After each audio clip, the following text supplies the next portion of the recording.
শনিপাড়ায় ফুটবলে যত সন্ত্রাসীরা আছে, ফুটবলের সাইফুল আলমক মিলন, সাইফুল আলম নীরবের যত অনুসারীরা আছে, খুরশেদ আলম হতে শুরু করে যারা আছে এলাকার প্রত্যেকটা বাড়িওয়ালা, আমরা জামাতের সমর্থক ছিলাম, জামাতের রাজনীতি করছি। তাদেরকে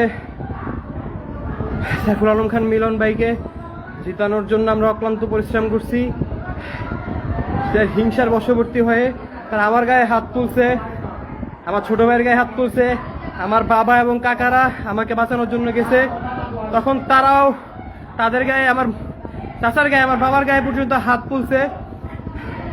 আপনারা যারা যেখানে আছেন, আমাদের শুভাকাঙ্ক্ষী যারা যেখানে আছেন, তারা তাড়াতাড়ি আমাদের দলীয় যারা আছেন তাদের সাথে যোগাযোগ করে সবাই একসাথে আমাদের এখানে আসেন, প্রতিরোধ করে তুলেন। আমাদের নারী পুরুষ যারা আছেন সবাই গায়ে হাত তুলতেছে।